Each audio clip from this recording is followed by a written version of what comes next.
আজকের এই দিনটা ছিল আমার বোনপো রনকের জন্মদিন। তো আমরা রেডি হচ্ছিলাম যাব বলে, হঠাৎ ঝড় বৃষ্টি শুরু হয়ে গেল। বৃষ্টি থেমে যাওয়ার পর আমরা বেরিয়ে পড়লাম। প্রথমে বাপের বাড়ি এসেছিলাম। মা আমাকে দেখতে পেয়ে বড্ড খুশি হয়েছিল, আমাকে জড়িয়ে ধরেছিল। কেন জানি না, মা আমাকে দেখতে পেলে ভীষণ খুশি হয়। তারপর মায়ের হাতে তৈরি জল খাবার কিছুটা খেয়ে নিলাম। আমি যাওয়ার আগে থেকেই মা আমার জন্য ড্রেস রেডি করে রেখেছিল। তো ড্রেসগুলো মা আমার গায়ে লাগিয়ে দেখছিল যে সেগুলো আমাকে কেমন মানিয়েছে। ড্রেসগুলো আমার বড্ড পছন্দ হয়েছিল, কিন্তু একটু সাইজ বড় হচ্ছিল, তাই সেগুলো টেলার্সে নিয়ে গিয়ে ফিটিংস করে নিলাম। যদিও আমি বেশি সাজতে ভালোবাসি না, তাই অল্প কিছু সাজগোজ করলাম। কানের দুলটাও মা নিজেই পছন্দ করে দিয়েছিল। রেডি হয়ে গেলাম যাওয়ার জন্য।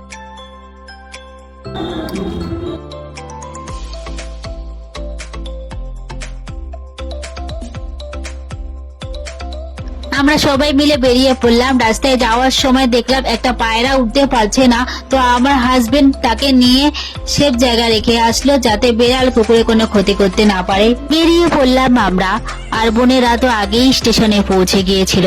গড়িয়া স্টেশন থেকে ট্রেনের অপেক্ষা করছিলাম আমরা। যেহেতু আমাদের শিয়ালদা পৌঁছতে একটু দেরি হয়েছিল, তাই আমরা কৃষ্ণনগর লোকাল ট্রেনটা মিস করে গিয়েছিলাম। তাই আমরা শান্তিপুর লোকাল ধরতে বাধ্য হলাম। শান্তিপুর লোকাল ধরে আমরা রানাঘাট স্টেশনে নেমেছিলাম। ট্রেনে ভীষণ ভিড় ছিল আর ভীষণ খিদে পেয়ে গিয়েছিল, তাই সবাই মিলে একটু ফুচকা খেলাম। তারপর কৃষ্ণনগর লোকাল ধরে আমরা কৃষ্ণনগর নামলাম সবাই। ফুচকুর জন্য কিছু লেবু আর কিছু পছন্দের মিষ্টি নিয়ে আমরা পৌঁছে গেলাম বোনের বাড়ি। ফুচকুটা আমাদের দেখে ভীষণ খুশি হয়ে গেছিল।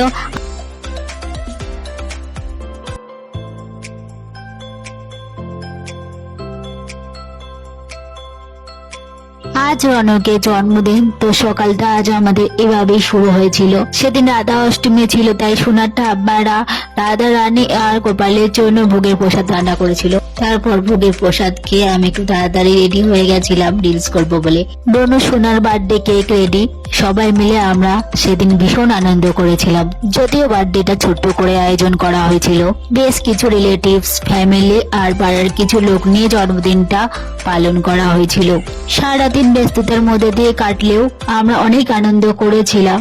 সারাদিন সোনার গুরুজন ও শুভাকাঙ্ক্ষীদের মিষ্টি মুখ করালাম। সবার ভালোবাসা ও আশীর্বাদ নিয়ে দিনটা আমাদের অসাধারণ ভাবে কাটলো। বন্ধুরা, তোমরা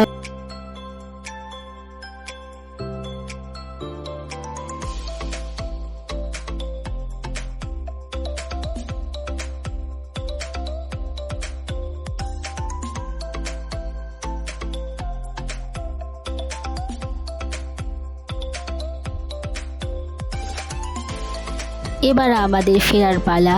তো পুচকেটা আমাদের একদম ছাড়তে চাইছিল না, তাই আমাদের যাওয়ার সময় ভীষণ মন খারাপ হয়েছিল।